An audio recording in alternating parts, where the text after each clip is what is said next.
Good morning. I'm Morris Foster, president of the School for Advanced Research. Welcome to today's Humanities Festival webinar, Spirit Citizen, Indigenous Public Art and Studio Practice. Edgar Heap of Birds is an artist and an advocate for Indigenous communities worldwide. His work includes multidisciplinary forms of public art messages, large-scale drawings, Neuf Series acrylic paintings, prints, works in glass, and monumental porcelain enamel on steel and outdoor sculpture. The tribal elder serves as an instructor and painter in the traditional Cheyenne Earth Renewal Ceremony at Concho, Oklahoma, and is one of the leaders of the Cheyenne Elk Scraper Warrior Society. Edgar's work has been exhibited at some of the most renowned institutions in the world, including the 2007 Venice Biennale, the Museum of Modern Art, the Cheyenne and Arapaho Nations Reservation in Oklahoma, and the Grand Palais in Paris. His art holds a place in the collections of many museums, including the Whitney, the Met, the Smithsonian, and Tate Modern. Sharing his expertise and talent with the next generation of artists, Edgar has taught at Yale University, University of Cape Town, and the University of Oklahoma. So, with no more ado, here is Edgar. Okay, thank you for the welcome. Hello, everybody. Thanks for joining us today. Today, I've organized a very kind of broad talk and going into much of my art practice, but also certainly into the culture and history that I really I hold dear here in Oklahoma, the Cheyenne Arapaho Nation. And I'm beginning the lecture, the talk today with an image of the sunset, and so I want to just make mention of this this kind of a flatness of the sky and the large sky. Where my tribe is really from the prairies. We go up to the north and historically to Montana and further, but we've been living on the prairie for a long time, and so you'll see this kind of flatness reflected in my work, even in some of the text work. I just have this kind of ingrained in me. So there's a slide my wife Shanna Ketchum Heap of Birds took looking west from Oklahoma City. Okay, next slide. Yeah, there we go. And as always, I feel very privileged to be able to dedicate this talk to Indigenous women, and I remark that they've carried us so far. And just in that picture before you, you have Alice, Lightning Woman, Heap of Birds, and she was also a red bird before she was married to my grandfather. She's holding her daughter, her name is Dorothy, and that was my can we go? Yeah, that was my aunt. So Alice, Lightning Woman, is my grandmother, and she raised me for some time, and really was everybody's grandmother. And I think that's one of the really wonderful things about tribal life is the kind of continuum and the continuity with the families that take care of one another. So Lightning Woman is very important. One of the last slides I'll show today is with my daughter and my wife, and my daughter is named after Alice Lightning Woman. She's also Lightning Woman. Okay, next slide. So my father's family is from Clinton, Oklahoma, and so my mother is Arapaho, and she's from the Gary area. And my family still lives around Gary, and I lived there for a decade on the reservation in the 80s and 90s. This slide is from Clinton area, and the boy on the far left with the headdress on is my grandfather, Guy Heap of Birds, and then his father has the pipe in his hand. And just kind of give you context, as I said, the family is so key as a priority and remains so. The father is Black Wolf Heap of Birds. He was a headsman of the Elk Scraper Society, and I sit where he sat many years ago in the teepee. And I'm also, as we remarked in the introduction, I am one of the headsmen of the Elk Scraper Society, and also part of this legacy goes back to the chiefs So Black Wolf's father was Many Magpies, or Chief Heap of Birds.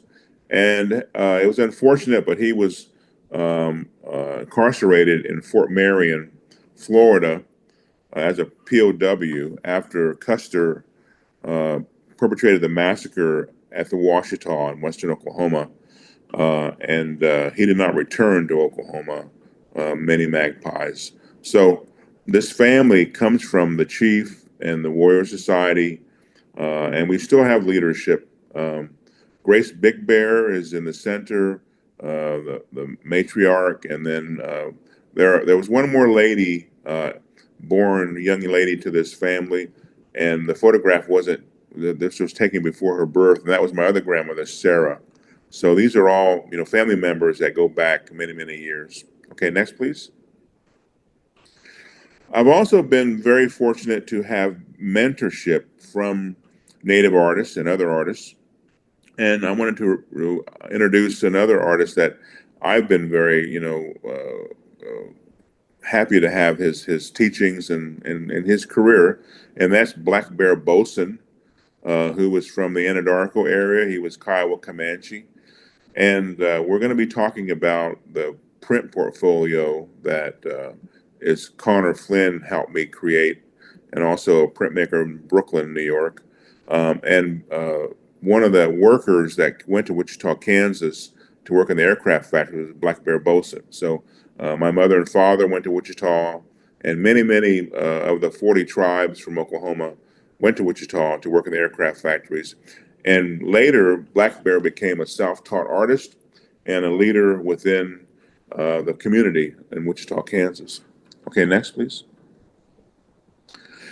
This is probably one of the most prominent paintings he's known for. He also made a very wonderful mural called "Where Life Came," or "Whence Life Came."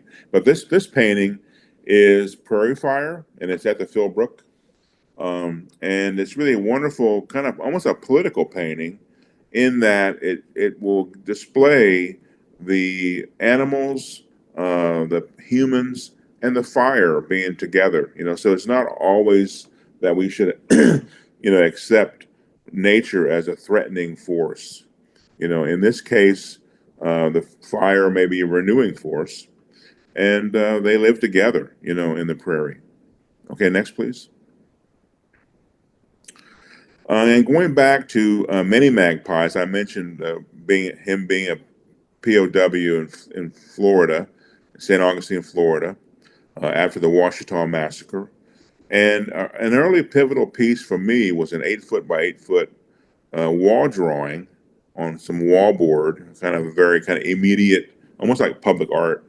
And I found a list of all the prisoners of war who were Cheyenne Arapaho that a gentleman named Captain Pratt had taken into his custody, and they actually killed one of the chiefs on the way on the train from Oklahoma to Florida. His name was Graybeard. And so at the top of the list is Heap of Birds, Bear Shield, Mahnemik. Mahnemik is Eaglehead. And I just scribbled these words on the wall, and I really wanted to remark that in their case, the language was their jailer also. There's a first kind of introduction to English language, and then the names were kind of formed, which often were more mistaken descriptions. And you can see at the top of the list is the captain wrote Heap o' Birds, and then later they called my grandfather Many Magpies, but then later Heap of Birds. So getting control of the language is so important, and you'll see that in my practice that I use language for many of my expressions. Okay, next, please. This is a photograph of the warriors in prison in St. Augustine, and it was very, very dire straits, very horrible. The humidity, the isolation, the being removed from the families, and you might know that Abraham Lincoln executed 38 Dakota warriors during the Civil War. He had them all hung, and there also were chiefs were hung in Oregon. So they were very much like held hostage and could be executed at any moment. if their families did not kind of abide by the military law back in Indian Territory. So it's a very, very scary time for these men. Okay, next, please. And I find that kind of incarceration very similar to Camp X-Ray. Camp X-Ray is in Guantanamo Bay.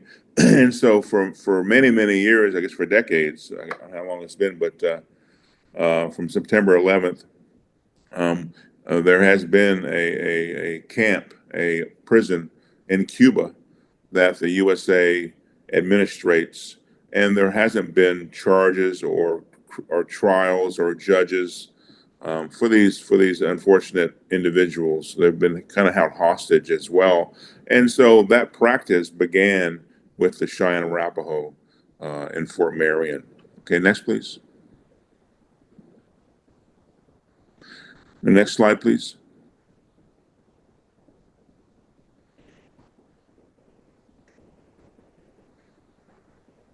Can that advance? Okay, thank you. While they were in prison, incarcerated, as you may know, they're very well known for having done artwork. They were given some art supplies, and that's a story within itself. You can research that from Fort Marion. The ledger drawings, as they're called. This is a very important drawing from Bear's Heart, who was one of the Cheyenne prisoners of war.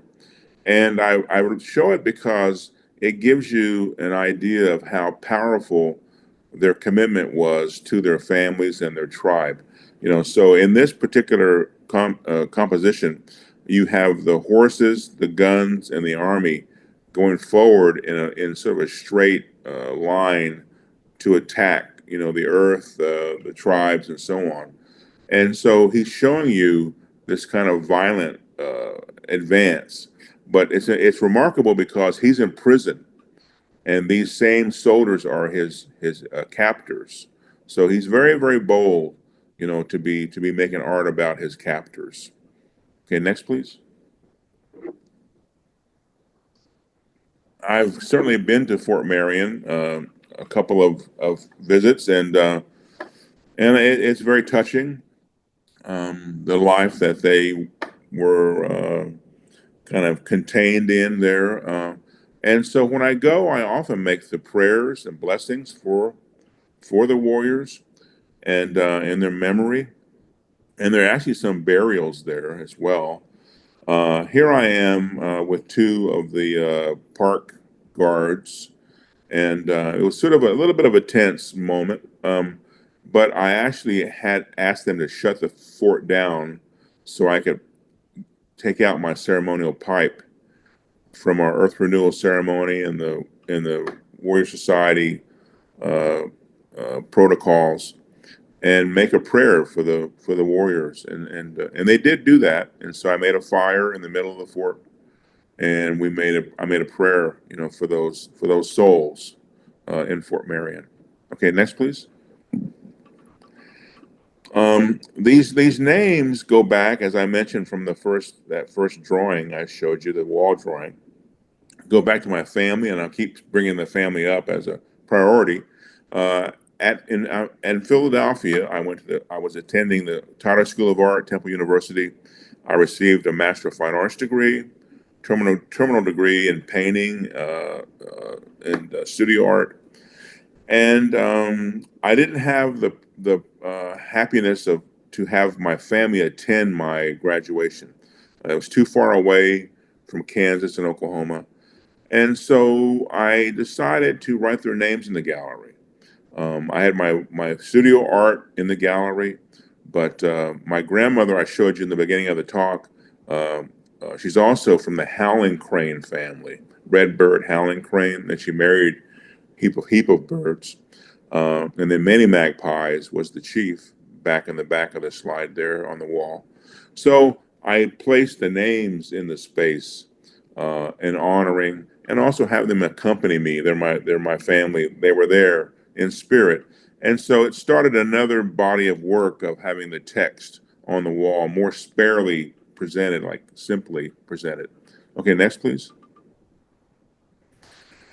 And going back to Oklahoma, many of the tribes that are in Oklahoma, that I count about 40 tribes. I'll show you a sculpture later with all 40 tribes honored.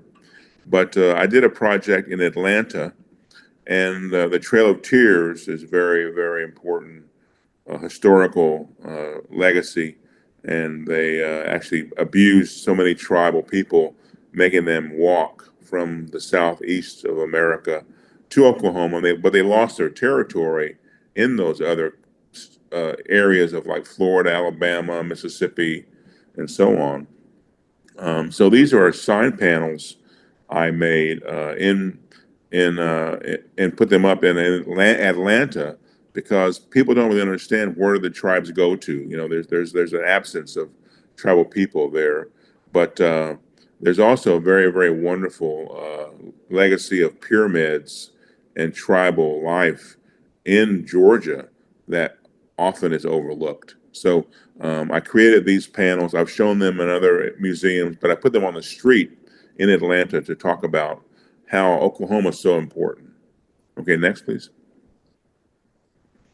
A slide of Oklahoma here. My mother's family territory, west of Gary, about 5 miles west of Gary.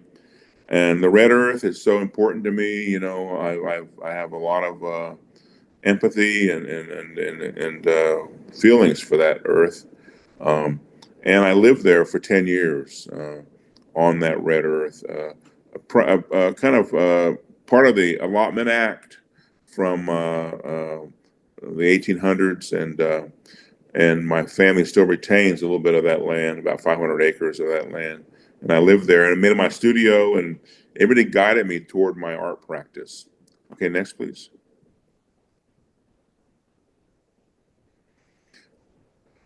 But I wanted to make it clear that I'm not talking about just a polemical experience of going back to Oklahoma and remaining there. I did go to school in Philadelphia. I also attended the Royal College of Art in London, in graduate school, and traveled Europe and all over the world. But I went back to Oklahoma and made my home and learned the ceremonial ways. But I also would come back to New York City and do work with contemporary artists like Keith Haring, David Hammonds, Barbara Kruger, Jenny Holzer, Billy Sullivan, all these many major figures from the 1980s in contemporary art. And so this was a message I created at Times Square in 1982. And it's actually a video. And at the Oklahoma Contemporary Arts Center in Oklahoma City, there's actually a replica billboard running right now, this minute, on a basketball court that I created there at the museum. And it shows you the whole sequence of the message. I think there's 10 different cells, but basically, to summarize, Chista said Viha spider, and then Chista said Viha white man. So in Cheyenne, the word for spider is Viha. And from what the white man has done, to mark up in a grid the whole world, and to also enforce fences, barbed wire fences, and so on. So all these things are a spider kind of web lifestyle. And so I made this at Times Square in '82. Okay, next, please. Also in New York, and I guess I could say I'm fairly much pretty much a New York artist. I mean, I exhibit in all the museums in New York. I'm collected by all the museums in New York. But in '88, I made my first sign panel piece at City Hall Park in New York City. Mayor Koch was mayor, and I wanted to create work that talked about how I'm not from New York. And I wanted to honor the New York tribes, Shinnecock, Pusapatuk, Mohawk, Seneca, Cayuga, on and on, Onondaga. And so I created these panels, and it was for the Public Art Fund of New York City. And I put them up in the park myself, kind of alone. as an installation. But it ran into some problems, and in that time in '88, it became too provocative, and so the mayor's office censored about half of these panels. There were 12, and I think I was able to put up 6. So it's kind of ironic given how we have so many land acknowledgements today, and this kind of awareness for tribal people. But in '88, it was too many tribes for Mayor Koch. Okay, next, please. I've continued that series, and actually, I'm doing one in upstate New York next month. But since '88, and I enlist community people, to help me, and I take their advice. And so, this is in Salt Lake City at the University of Utah. And so the students there, some Navajo and some Nuchi, gave me advice. And so they remarked that there is not a Ute tribe. There is Nuchi, the Nuchi tribe. And so the Ute in Utah is another error. And so we put this panel up on the campus in front of the Native American Indian Resource Center. And really great to have the support of the students and their advice. And so I really honor the students there in Utah with this piece. Okay, next, please. This is at the Chicago Art Institute in Chicago. I was just working there with the graduate students last month. And so that museum has acquired, I think, 3 these council fire panels that are up on the territory of in Chicago, but the property that the museum has. Okay, next, please. I've also worked in the Caribbean, and I work hard to try to rectify the amnesia that everybody has about the tribal people in the Caribbean, Taino being one. And so I made a series of panels in St. Croix, and then I left them there for artists to help me, local artists that befriended me, and they would put them up when the cruise ships came. And it's kind of a funny, ironic moment there, but they come to see, just the tourist life and the tourist plantation, but they're met with a Taino legacy. And I didn't remark earlier, but of course, flipping the name around backwards, U.S. Virgin Islands, I turn all the states and provinces backwards to show them their past in a different way. Okay, next, please. When I was in St. Croix, I was invited to the capital of the district, and it was on African Freedom Day, and I was asked to speak with some of the legislators of the Virgin Islands, and it was really wonderful time to meet all these leaders from the Virgin Islands. And so I really do engage communities, and I really enjoy sharing and exchanging with communities, and that was a wonderful time. Okay, next, please. One of my favorite experiences has been to be in Alaska, in this Athabascan panel. I was part of a group exhibition at the Anchorage Museum in Anchorage, Alaska. And it's a group show of Native American artists, contemporary Native American artists. And so they had me present the tribes of Alaska, and then they're like corporations, they have their own corporations. And so this is one of the panels, and then they acquired the whole set of, I think, like 20 or 30 of these corporate tribal entities. And that's one that was there on the grounds in front of the Anchorage Museum. Okay, next, please. When I travel in my research and presenting the artwork, I really make it a very, very important mission to engage the natural world. And I usually go there first. And so in this case, I went to see the glacier before I put up my work. And this is a wonderful glacier south of Anchorage.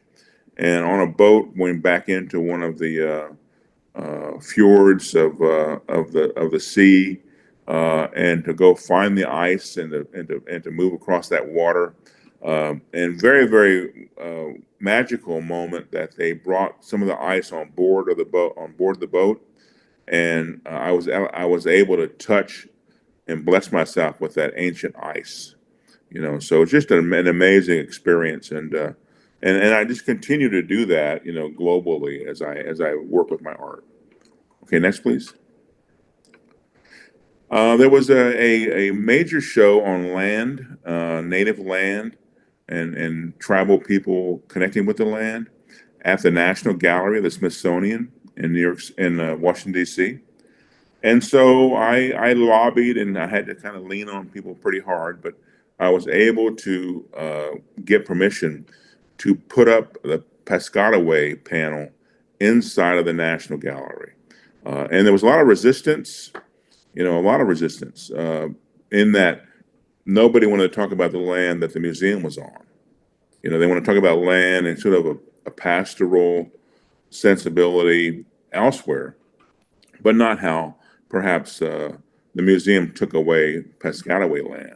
And so that did go up in the museum, and then it became popular. People took selfies, and it was part of a discussion in the panel discussions and so on. So often, there's some, I don't know, some kind of strange sort of provocative fear about the public art, but it often just educates people, in a good way. Okay, next, please. I've worked in Africa. I had a studio in Cape Town, and also I was in Zimbabwe, and I traveled also to Botswana.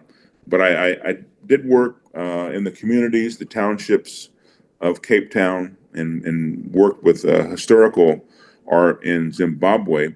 And so in this slide, those are my drawings. And on the left is Great Zimbabwe, that is the eagle, the battler eagle, that is the national image of Zimbabwe. After it was a very, very provocative, violent attack to get out of the control of Rhodesia and became its own African independent nation. And on the right is the eagle from one of the shields, the Cheyenne eagle.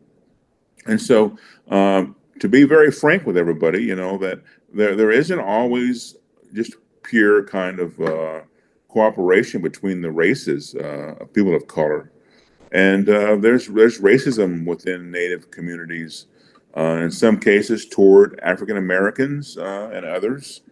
And so I always felt, sad about that, and lamented that, but. I wanted to make an art project that was more about cooperation, and I encountered an eagle in a river in Botswana, and I didn't know there were eagles there, similar to Cheyenne eagles, and we have that in our Earth Renewal Ceremony, the eagle, of course, Cheyenne eagle. And so I made a project called Eagle Speak, where we enlisted an artist from Cape Town, African artist, to come to Rhode Island and to engage Wampanoag artists, Narragansett artists, and in some ways Pequot artists, but to come and to share with these artists who are certainly their names are kind of, it's a little bit of a slight, kind of not fair, but they're called Black Indians on the East Coast. And so we actually put this together, and we work with tribal youth and the Narragansett Reservation. The next slide, please. And so here are three of the artists that were involved with the project. Tall Oak Whedon and Thimegosi Niwe is from Cape Town. And then a very important female artist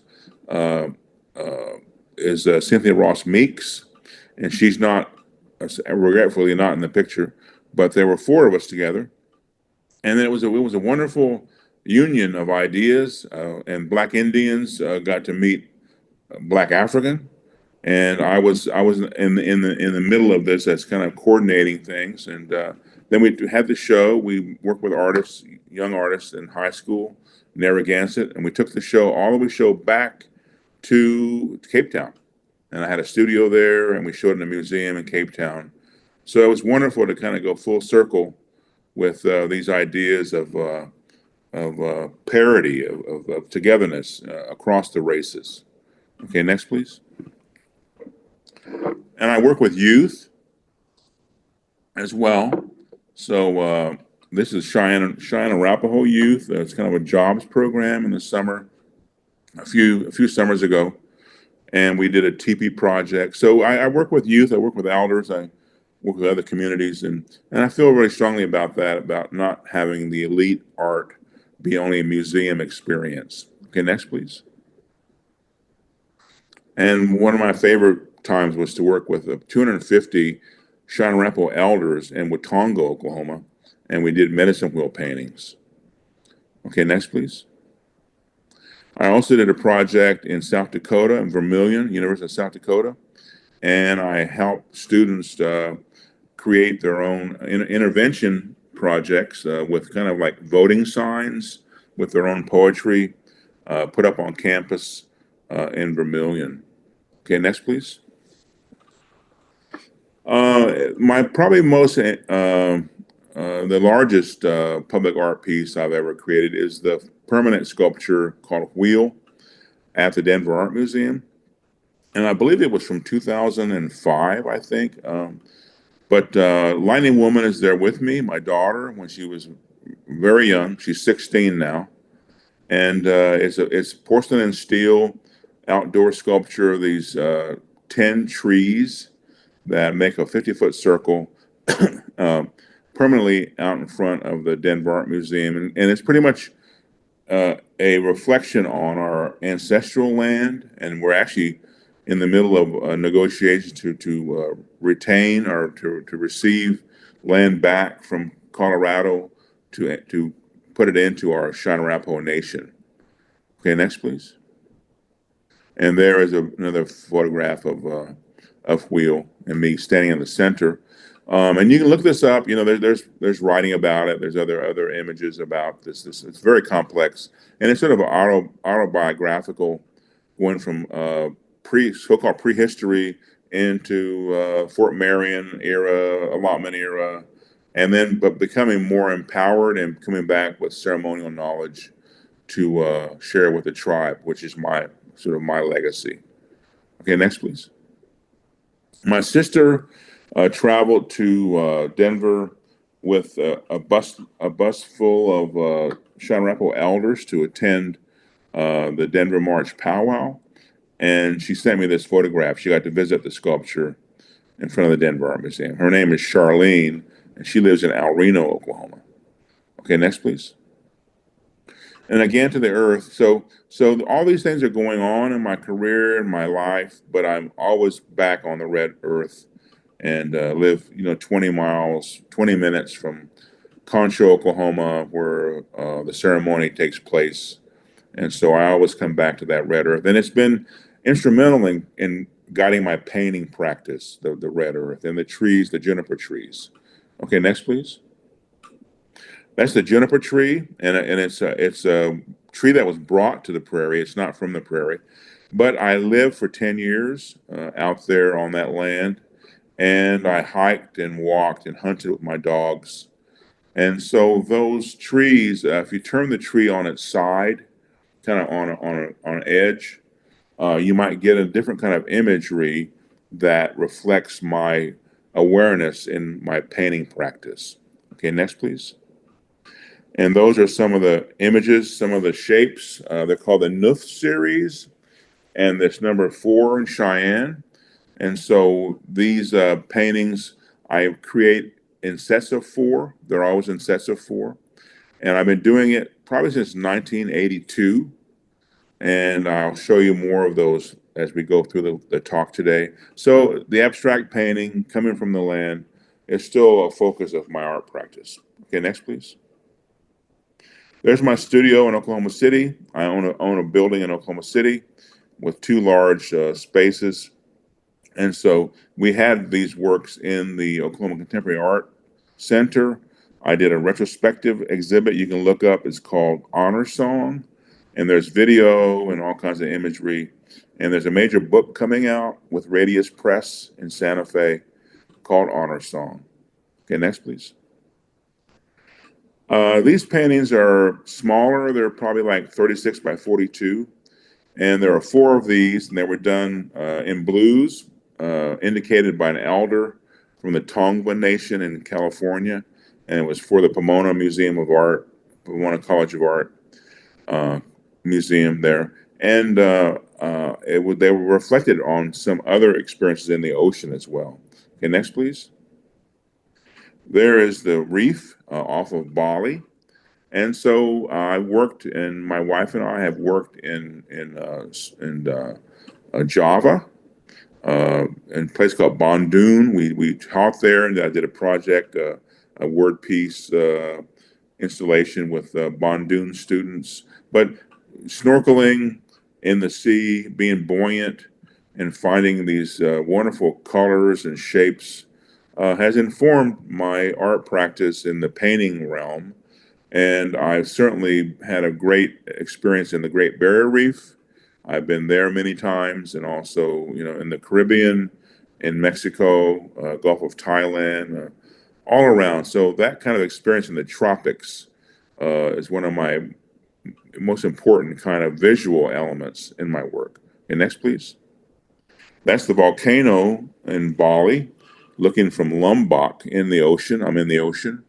And so this very dynamic landscape. I've also done work in Sumatra in a big crater, a big volcano crater. And so all this kind of life, I let it reflect in my work, but I remain in Oklahoma, but I travel to these locations. Okay, next, please. And these are some small paintings that are on wood panel.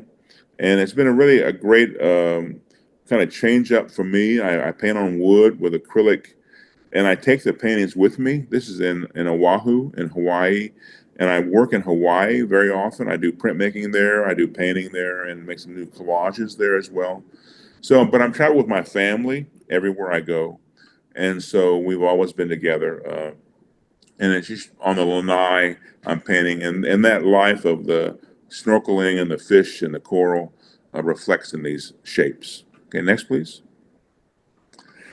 I've also done blown glass, and this is from Italy, part of my Venice Biennale project called Most in Republics.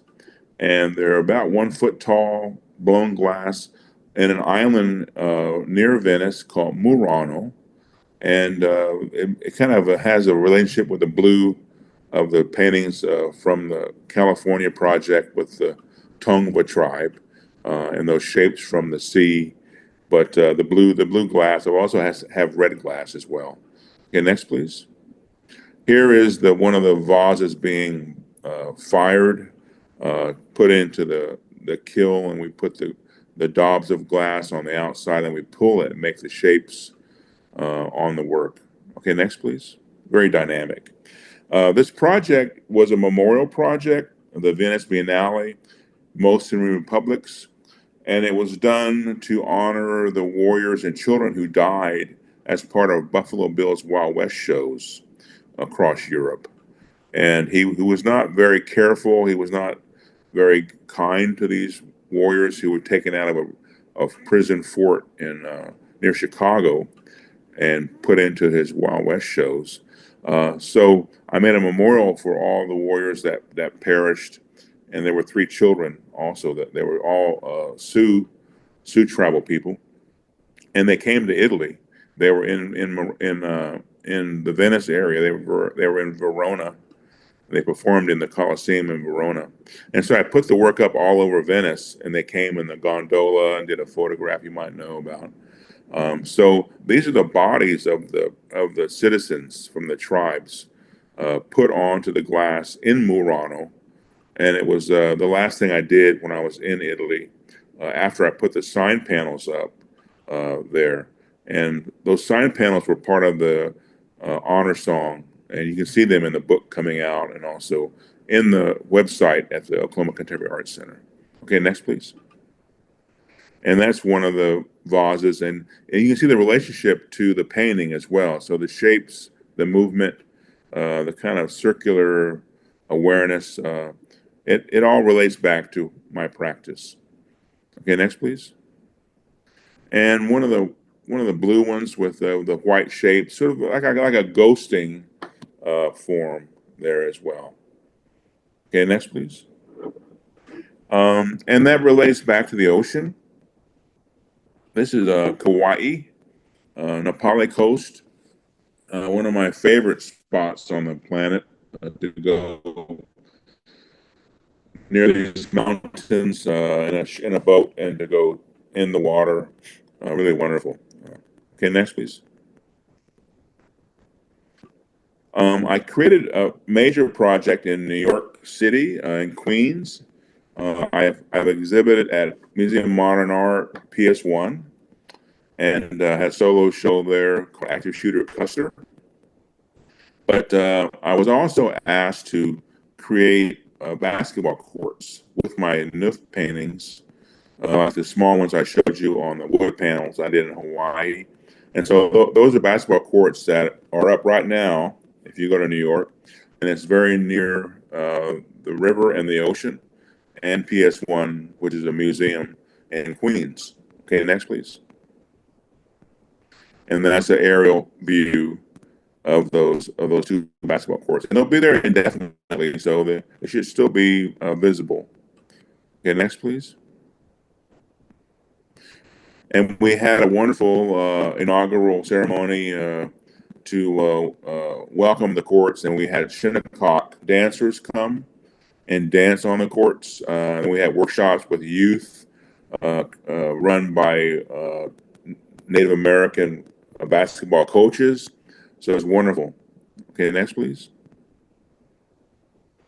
This is a Cesar, and Tecumseh Cesar, who is a Shinnecock elder artist and leader. And so he came and did some workshops with some scallop shells, and we're good friends. And so it's great to have the connection with community people and turn over the opportunity to them, to express themselves about their tribal culture and art.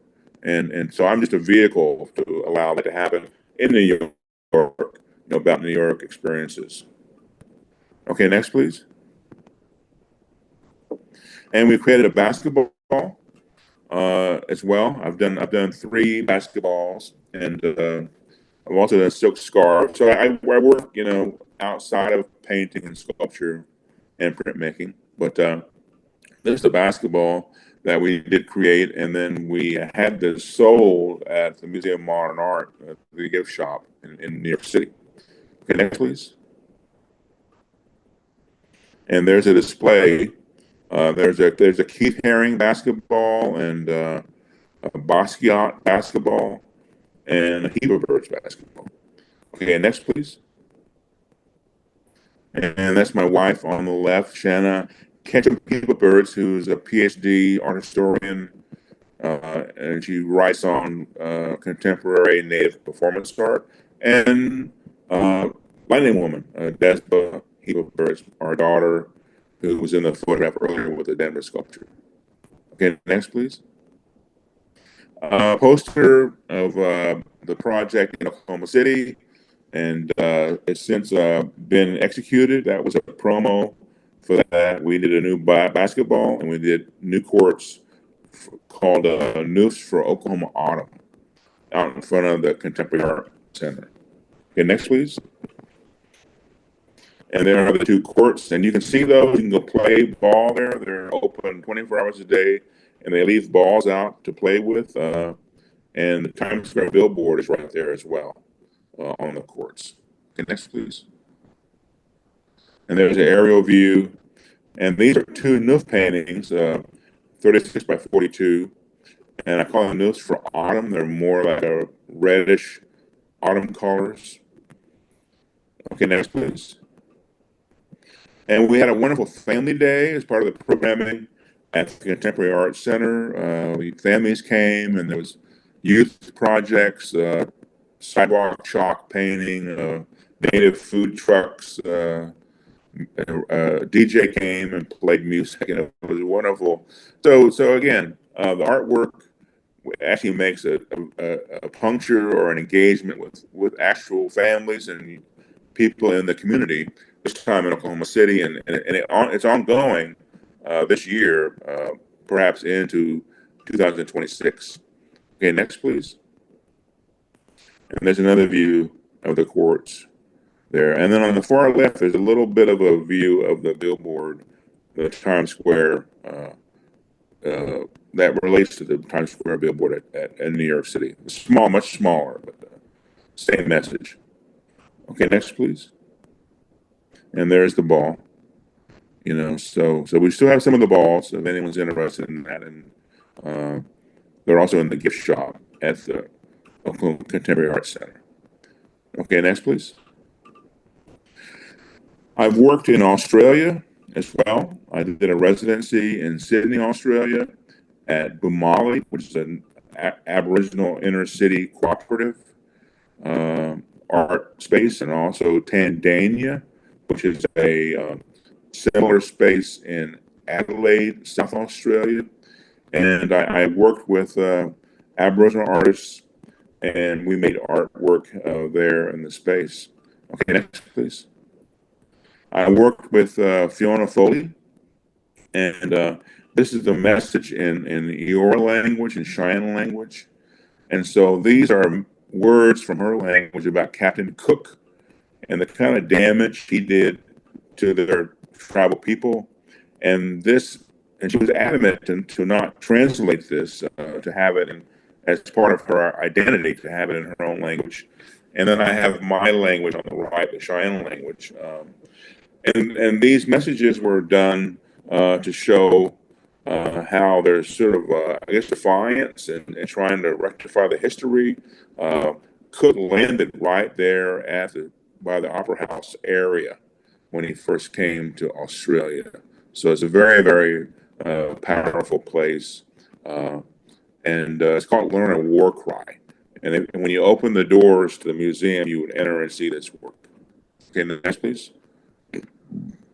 I also worked in Northern Ireland, part of Orchard Gallery, which is a very cutting-edge art space in Derry, Northern Ireland. And I made a billboard like this message here in the center of town. And it was against the British government making more kingdoms and kings. And of course, they had taken over Northern Ireland as one of their colonies. Okay, next, please. And I created this piece actually in Texas. So I've been active, as you can tell, speaking back to colonial power, and I see that also as America. And this was done in a printmaking studio in Denton, Texas, at part of the North Texas University, and it's called How About Them Cowboys. And it was done during the Super Bowl victory of the Dallas Cowboys. But of course, they've exiled the tribes from Texas. Wichita and the Kiowa and others were Texas tribes as well. But the interesting irony, again, with this project was it's collected by the Fort Worth Museum of Modern Art. So it's been up for about a year in Fort Worth. So it's wonderful. We also put it in the book from Radius Press. Okay, next, please. I also worked in Cleveland, Ohio. The show we had from Australia traveled to Cleveland, and I curated a show with Aboriginal artists from those art centers in Sydney and Adelaide, and it traveled all over America for 4 years. And we made public art in every venue where the show came. And I made, at that time, there was still a Cleveland Indians baseball team. And we battled against that, and I gave the opportunity to the American Indian movement to have them speak about these critical issues of racism and mascot names, and they censored this billboard, but it was overturned, and we got donations from individuals anonymous individuals, and we actually made 3 billboards after the notoriety of the attempted censorship. And then the American Indian movement got to speak about these problems. And of course, now there's a new name. So that time has changed, and you can never be aware of how much you can really affect.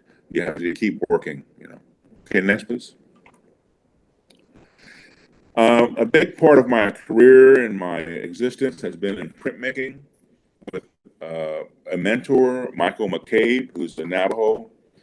The late Michael McCabe, who's a Navajo printmaker at Fourth Dimension.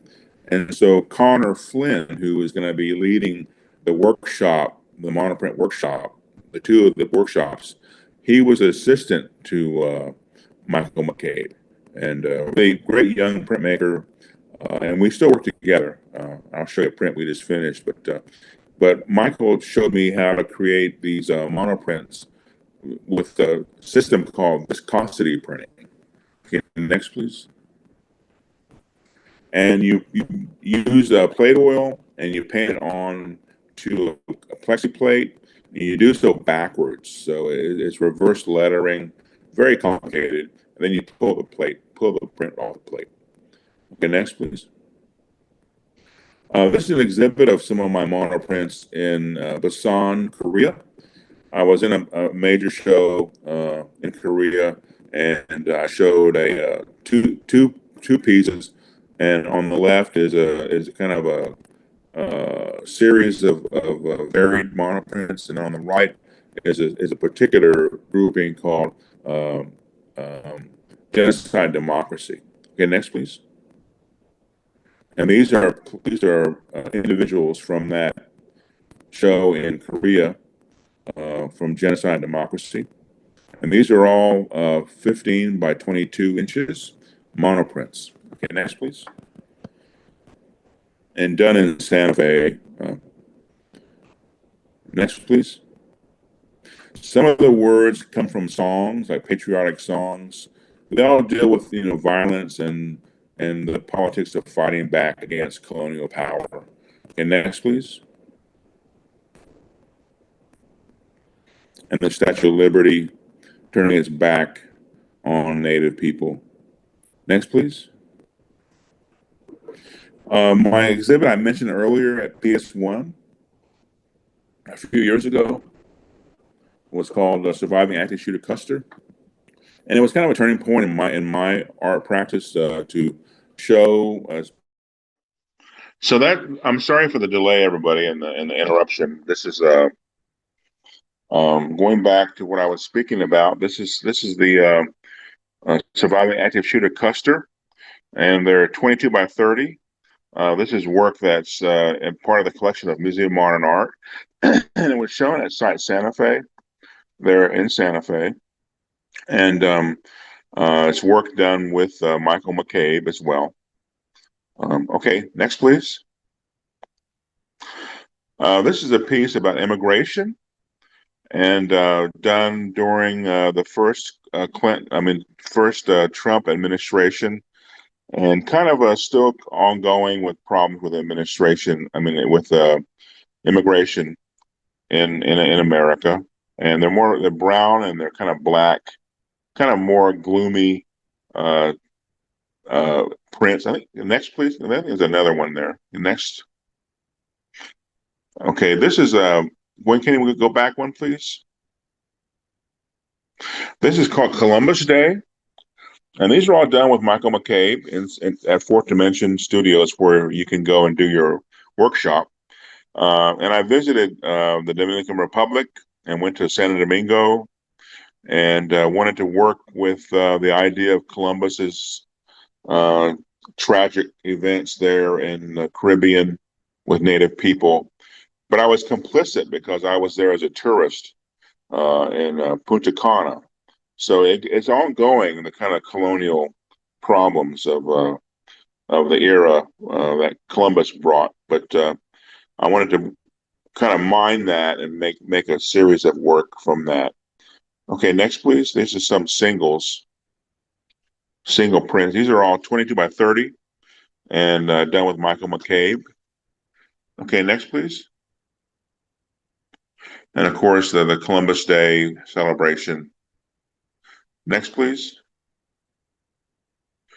And the penalty of if you didn't find the gold for Columbus, the mutilation. Okay, next, please. I work with the Art in America and the editor, and I made a print for the cover of the magazine, and it's Do Not Dance for Pay, done in Santa Fe at Fourth Dimension. And this print and this idea is about trying to encourage Native American artists not to cater to the colonial expectations, but to challenge all these issues and make a very individual, independent expressions in their practice.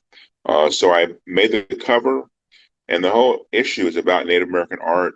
And then I was able to flip America backwards, to turn America around, to look at America differently. And that went out on every magazine that they published. So I went and mailed out America backwards. So again, a very important opportunity, something I was able to achieve, and you can never short sell yourself as to what can be established. Okay, next, please. I've also done etchings. This Do Not Dance for Pay is an etching on a magnesium plate. All right, next.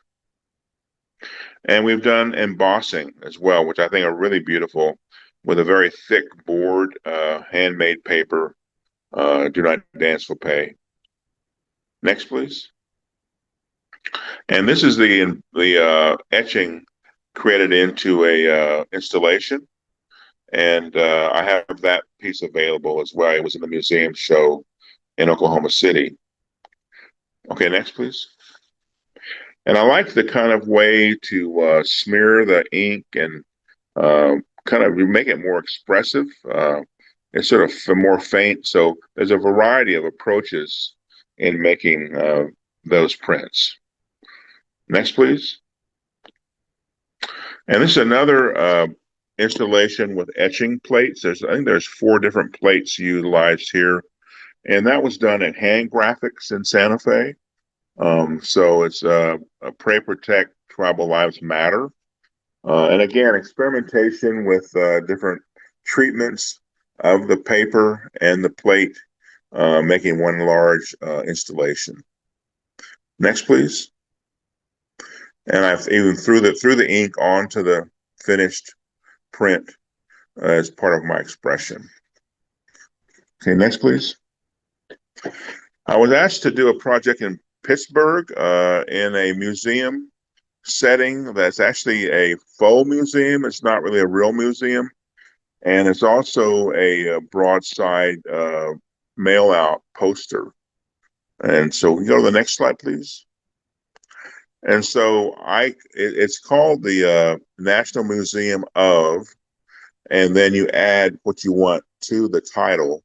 And so I call it the National Museum of Broken Treaties. So every month or two, a new artist is selected to make a message on this billboard in front of the storefront. But there's nothing in the storefront. So it's a very interesting kind of quirky expression where you have a sort of a fake museum, but you title it anything you want to. And so I made mine called the National Museum of Broken Treaties. It's in Pittsburgh, Pennsylvania. Okay, next, please. In Pennsylvania, also at Tyler School of Art, Temple University, I was able to give an endowment to the university. And so now there is a gallery with the name of my family. And we just opened a show there recently of Norman Akers, a very wonderful Osage artist who created we've created a residency, an annual residency for Native American artists to come and work in Philadelphia. I did a similar endowment at the University of Kansas as well. I've given 2 major gifts to 2 universities, and I'm very proud of the opportunity that Norman had. He did a wonderful job. He made 6 paintings during his residency there, and you can see that on the internet as well at Tyler School of Art. Next, please. The first exhibit we had there, I had that show myself, and here are some of the kind of hybridized Native people in the Philadelphia area that came to celebrate the creation of the family name gallery in Philadelphia. Okay, next, please. I also worked at the Fourth Dimension after Michael McCabe passed, and we did a wonderful series of prints about medicine prints, medicine plants, and we actually use plant leaves to create the imagery on the plate. And these are some of the leaves on the plate. Okay, next, please. And there is the finished print piece. On the left, I've always created the primary print on the left. On the right are the ghost prints, which is the second pull from the plate. And the symbolism there is that we're actually, like I said in the video, we're thought of to be faint and ghostly and absent, but we're very strong and bright. So I actually show the bright, strong primary prints with the ghost prints. And so those are all made with plant material. Next, please. And that's the ghost prints there. Next, please. I'm working also now with collages with torn paper. And those are done on board, much like the Neuf paintings that were done in the Caribbean and Hawaii. Next, please. There are about 16 of these collages. I just made 4 more in Hawaii. Next, please. And they're all torn paper. And I like the independent kind of forms that you can get with tearing the paper, and it gets it to be less manneristic than painting. Okay, next, please. So these are all torn paper, sort of continuation of the Neuf series. Next, please. And these are, I think they're 12 by 16 inches. Next, please. Some of the newest work I've done in Hawaii. I think in July or June. Next, please. Same kind of shapes that are moving across the picture plane. Okay, next, please. And back to the exhibition at the Oklahoma Contemporary Art Center. This is a lovely young princess from the tribe, and she's standing in front of one of my Neuf paintings. She came to visit at the exhibition opening. Okay, next, please. And here are some images from the exhibit itself. There's about 400 works of art in the show, and about 80% of it is all my collection. Next, please. And the powwow chair is from 1977, I believe, or somewhere in that time, when I was in graduate school in Philadelphia. And it showed for me the continuum of modernism and traditionalism, and everyone has their chair at the powwows, and my name is on the back, and that's Oklahoma Earth. So we recreated that piece for my thesis show at Tyler School of Art. Okay, next, please. And this is the sculpture I was mentioning earlier. It's called Round Dance Nations, and it's all 40 tribal nations that make up the citizens of Oklahoma, tribal citizens. It's a circular form. Okay, next, please. And there is a aerial view, all 40 panels, and those are up this year.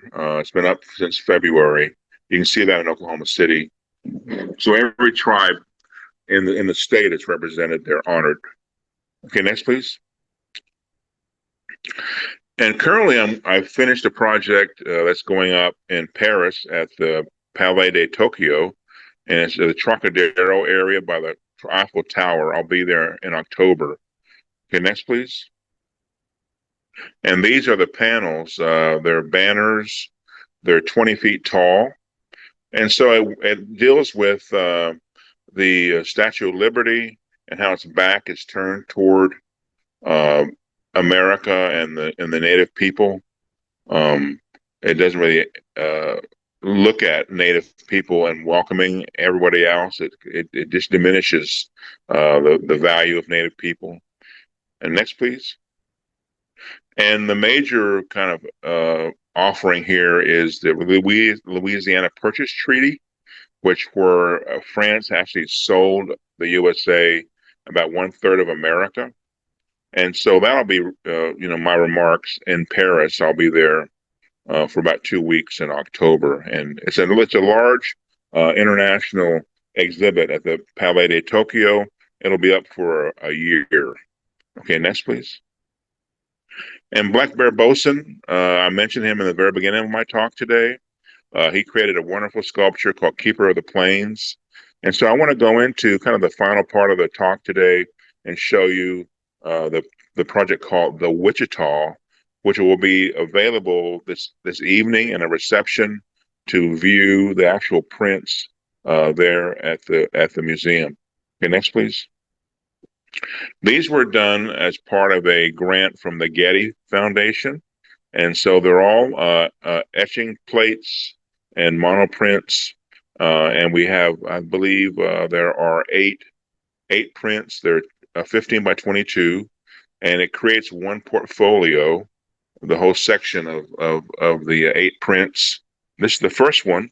And so the Wichita, these are the bands of the Wichita. Some of the bands, there's more, but the Wichita were in Kansas, and they were moved out of Kansas and moved into Texas and Oklahoma.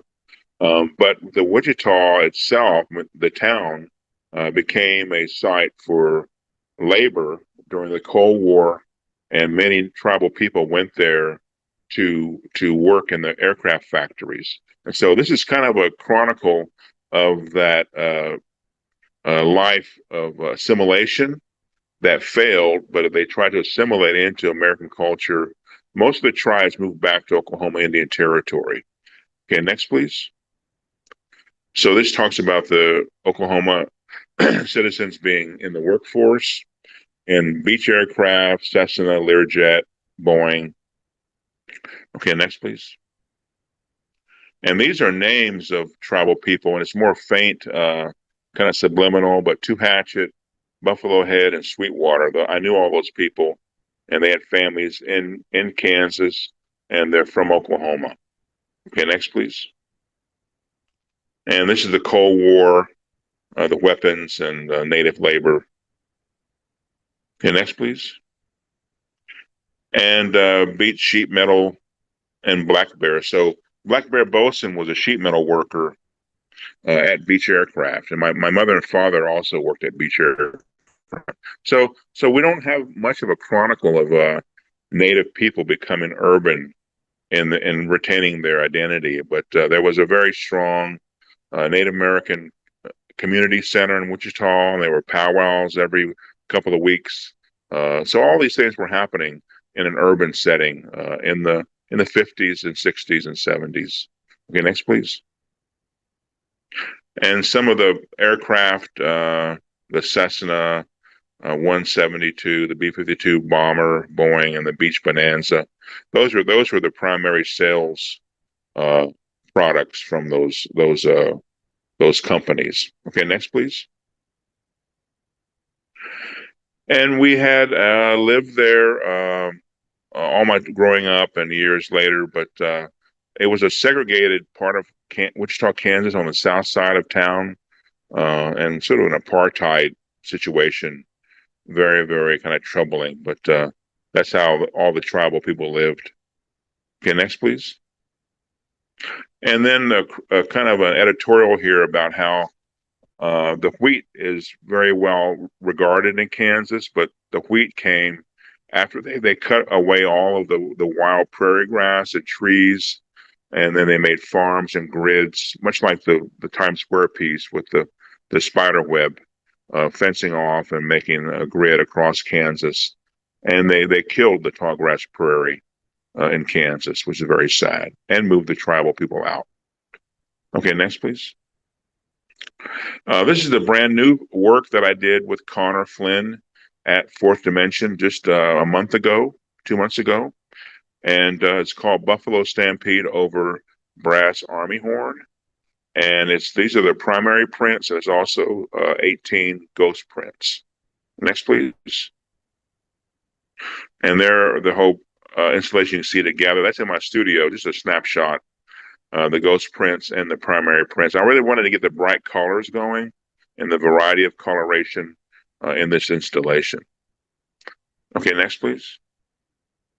And my moniker is that natives survive in spite of the empire, and that's an optimistic point of view, and I do believe that, and we struggle. And next slide, please. And we use the ceremonial way to survive. That's the sage from the Earth Renewal, and we use that, and we also have to certainly honor our families. Next, please.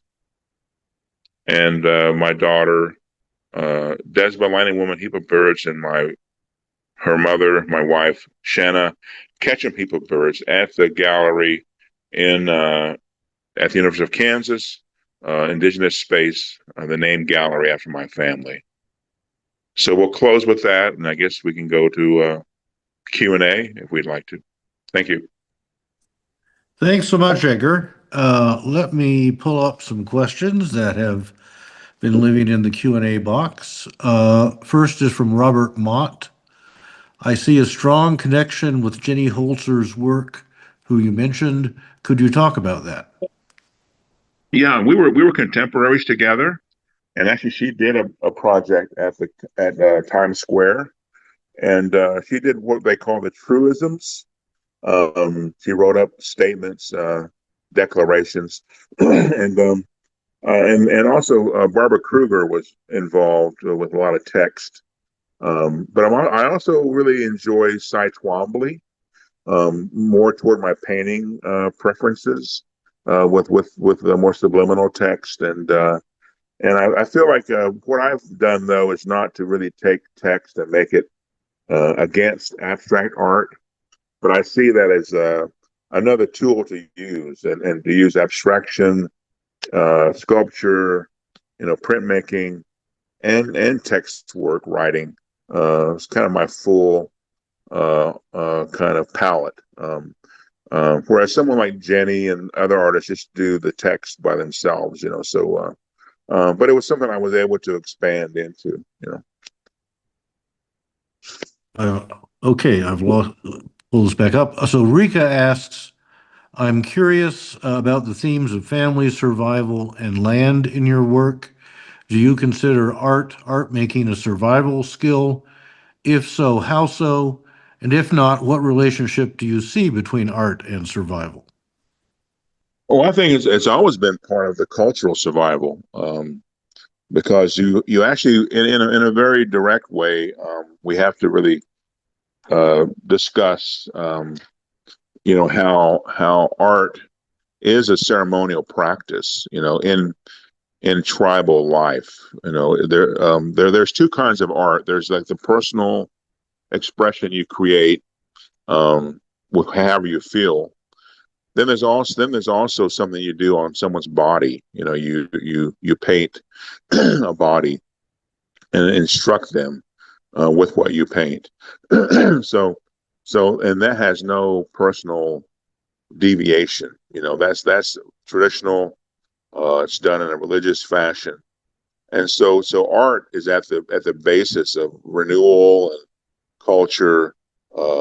And so my life has been very fortunate to be able to do both. So I am an instructor in the ceremonies in a traditional way with art too.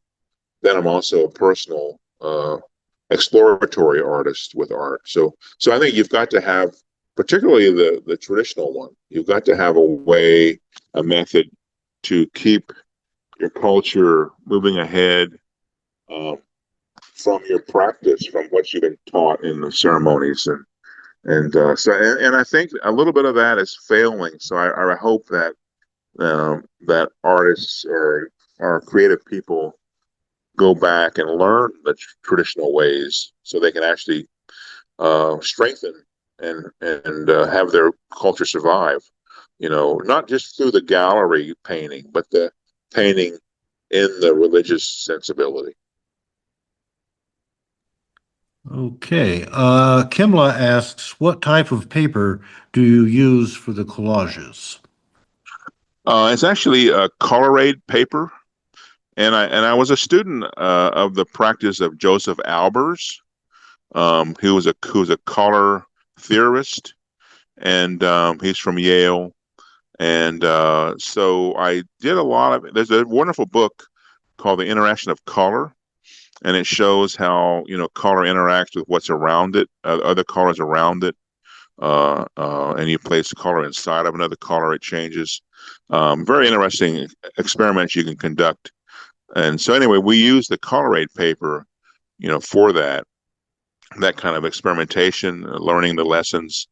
But I bought, you can buy that paper like in New York, somewhere, but you can get maybe 200 colors, so it's wonderful, and you cut it and tear it and work with it. And then of course I was a professor at Yale University, and they had a lot of Albert's work still up in the museum. He was a professor as well there. Okay, great. So I was going to ask, you've been doing the prints with words and messages for over multiple decades. How have people's reactions changed over that time to that way of creating? Well, it's taken a lot of time. I mean, I did a lot of drawings too. I didn't show many of those, but I had a lot of word drawings in the 90s. And then I had many of them in my studio, in my collection. And then later I started doing printmaking from, extending from that time. And so all the work now has kind of been pretty well accepted in museum collections. I probably made about, I don't know, 200 or 300 drawings, living on the canyon by Gary, Oklahoma, with words in the drawings. And now all of those drawings are in museum collections now. And then the printmaking has become accepted as well, the ghosting and the primary prints. And so the Tate Modern collected 48 prints, and the Contemporary Art Museum in LA collected 48 prints. The Museum of Modern Art collected 48 prints, and so I just continued working, and I never really used the success of selling work as a barometer. I just kept working, and it kept evolving, much like what I'm doing with the collages too. I haven't sold that. I don't think I've sold one collage yet, but Yeah. I don't really care. I'm just working. So we keep progressing, and I like to be able to express myself and investigate with my practice, and that's what I do with the printmaking. I have new ideas and new questions, and so I make prints about it. Jessica asks, have you done or considered doing any work that hits on Governor Stitt, who's the governor of Oklahoma, and his relationship with Oklahoma tribes? I Oh know my he has God. not respected sovereignty or tribes. No. And he's also Cherokee, I think, so, or claims to be Cherokee or whatever, but yeah, that's very problematic. No, I haven't done anything about the governor, and I think that'll pass. I've worked more, I guess, with the president, I guess, and his policies, but I work more on, I guess, focusing on Cheyenne history and our own priorities, as Cheyenne leaders and so on. I'm not really so much into Oklahoma politics at all. No. Okay. Well, I think that may be it for the questions that we have. I don't see any more, but I do want to remind everyone about the two printmaking workshops with Connor Flynn at the Fourth Dimension Studio in Santa Fe. There again, September 20th, there's a session at 9 a.m. to 12, and then another session September 20th from 1:30 to 4:30. The links are in the chat if anyone wants to click on the links to sign up. And we really would encourage you to do that. Here's one more question that just appeared. I sadly missed the slideshow, but have seen some of your work. Would you you do any land or environmental art? Well, yeah, I think Will at the Denver Art Museum, Yep. that is a project that deals with the medicine wheel in Wyoming, the Bighorn medicine wheel. So that's an earthwork, the one in Wyoming, and I guess mine could be considered the same. It's a circular kind of a solstice marker, and it's tilted toward all the stars, regal, cirrus, solstice, sunrise, sunset, equinox. So that was a major project. It took 10 years, and it stands permanently, and it's positioned scientifically to line up with all those star patterns and solstice events. And so yeah, as I'm very much I don't know, just I'm a student of those thoughts about our planet and what's around us, and I live that way. I abide by those kind of laws of our seasons, and but it goes back into Cheyenne cosmology. Yeah.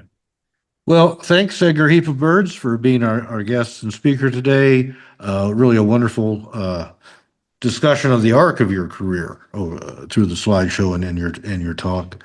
Again, I want to remind everyone about the printmaking workshops on September 20th, which is, I believe, yes, the studio where Edgar has been doing a lot of his work in Santa Fe. So thanks again, and please pay. We have more Humanities Festival events coming up, and we'll see you there. Bye. Goodbye, everybody.